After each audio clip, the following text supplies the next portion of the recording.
when you are Is this basically, Waterloo? you are basically siding with a very far left conspiracy theory in this very conservative state of South Carolina. Have you had anybody come up to you and say Building 7? Have you had Building 7? No. Oh, no. Walk around. Be on television a little more. You'll get the Building 7 guys. That's the theory. But it is remarkable that you've got, a Republican candidate on a Republican debate essentially quoting the Bush lied, people died bumper sticker from the left. What does that mean he kept the country safe after 9/11? In other words, we had this major catastrophe, and after that, what does that mean? I don't know what's he. See, I've heard that for years. You know what? I've heard that for years, Jeremy. I've heard for years he kept the country safe after 9/11. What does that mean, after? What about during 9/11? I was there. I lost a lot of friends that were killed in that building.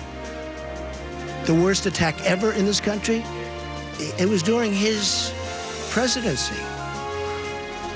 Good point. Welcome back to Harvard. That was Donald Trump at a press conference today, doubling down on his attack on former President George W. Bush, who campaigned tonight in South Carolina alongside his brother Jeb. Anyway, the Bush-Trump feud got heated at Saturday night's debate, of course, where Trump hammered W for taking the country to war in Iraq. Obviously, the war in Iraq was a big, fat mistake, all right? Now, you can take it any way you want, and it took Jeb Bush, if you remember at the beginning of his announcement, when he announced for president, it took him 5 days. He went back. It was a mistake. It wasn't a mistake. George Bush made a mistake. We can make mistakes, but that one was a beauty. We should have never been in Iraq. We have destabilized the Middle East. I want to tell you, they lied. They said there were weapons of mass destruction. There were none, and they knew there were none. There were no weapons of mass destruction. All right. Well, Jeb fought back, but Trump kept the hits coming, questioning whether Bush 43 really did keep the country safe, given that September 11th did actually come on W's watch. I'm sick and tired of Barack Obama blaming my brother for all of the problems that he's had. And frankly, I could care less about the insults that Donald Trump gives to me. It's blood sport for him. He enjoys it, and I'm glad he's happy about it.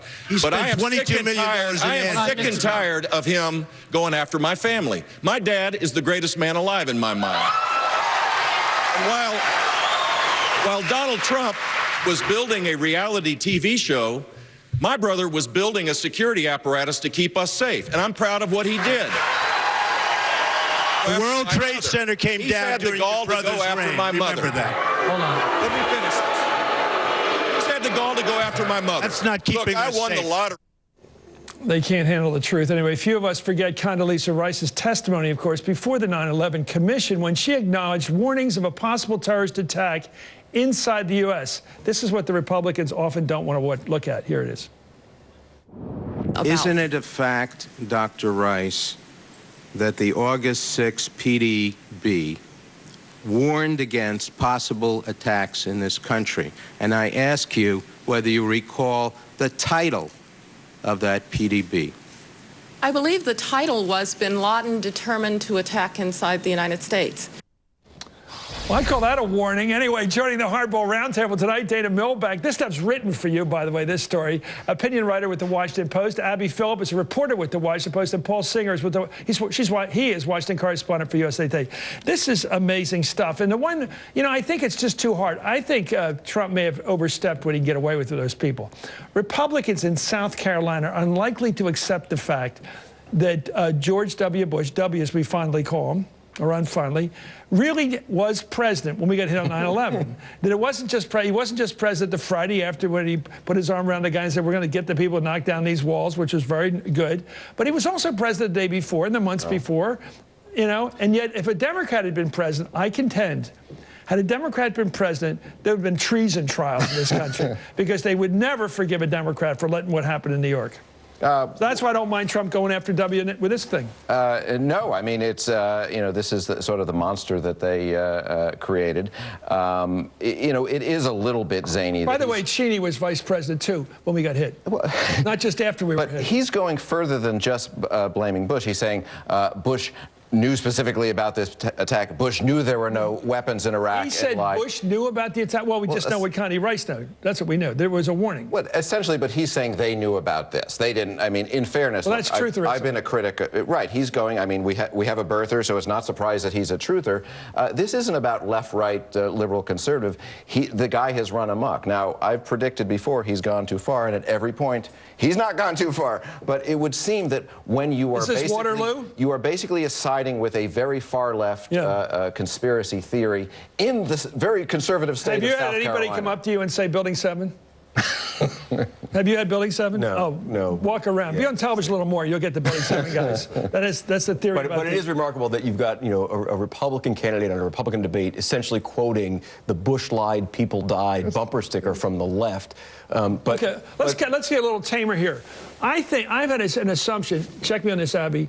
That the big three of the Trump appeal are, they're really for working class people, mainly mostly whites, but working class people.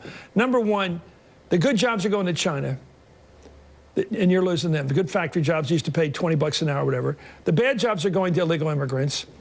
And our kids are fighting stupid wars that have nothing to do with our national interests, time and time again being redeployed, resent back into action, and we're the ones paying the price. When Trump attacks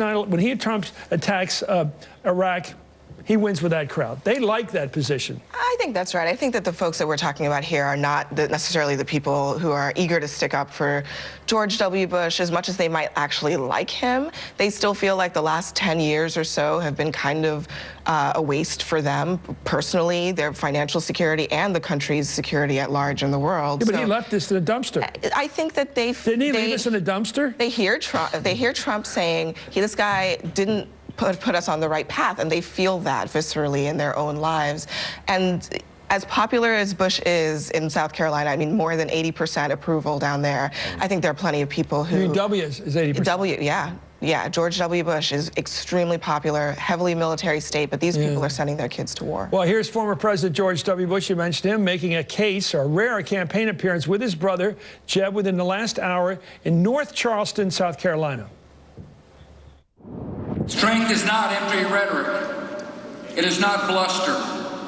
It is not theatrics. Real strength, strength of purpose, comes from integrity and character. And in my experience, the strongest person usually isn't the loudest one in the room. Talk about it. That's coming from a guy who swaggers when he's sitting down. Sorry, but the whole way he walked in today was swaggering, and he's talking about Trump having an ego. He never used Trump's name. What he said is that we don't need someone who reflects and mirrors the anger and inflames the anger of our people. That was the Trump line. I thought it was a terrific speech, and when he was saying, you know, labels are for soup cans, as his father said. So you like the W now? I think W was terrific. The problem is... fickle being. No. The problem is, then Jeb takes the stage, and you say, oh, I kind of like W, but this guy's no good. Funny? So isn't that funny? By comparison, Jeb looks awful. A week or two ago, Will Ferrell came on and said you thought he was the smart one, right? Anyway, here at a press conference today, Trump unloaded on Ted Cruz, calling him a liar. I don't like this word, liar and unstable. I think Ted's a very unstable guy. We put out a little release. I think you probably get it. Did you get the release, John? I think he's a very unstable guy. I haven't been doing this long. I've been in it since June 16th. But I will tell you, I have never, ever met a person that lies more than Ted Cruz. And he goes around saying he's a Christian. I don't know. You're going to have to really study that. So we will bring a lawsuit if he doesn't straighten his act out. He's a lying guy, a really lying guy. So the lawsuit, I don't know, is it about libel or is it about his Canadian birth? I can't tell. That's a birther. It's a birther lawsuit. It's a birther thing. I mean, first we have 9/11 truther stuff, now the birther stuff. I mean, he's not backing down. This is his moment. Anyway, here's Cruz reaction. Let's keep the full game here. A short time later, here's Cruz again. Today, Donald Trump held a press conference where he apparently lost it. I mean, he was just going on and on about how I'm the most horrible person in the world because I keep repeating the things he said. And it's an amazing thing. Have you noticed how rattled Donald gets when his numbers start going down? The only explanation one can have is that his poll numbers in South Carolina must be plummeting following that debate. Well, the roundtable's sticking with us, and up next, these three will tell me something I don't know. This is the best part of the show. It's stuff I don't know, brand news, and it's almost always great, so keep the standard up. You're watching Hardball, the place for politics. Do you know?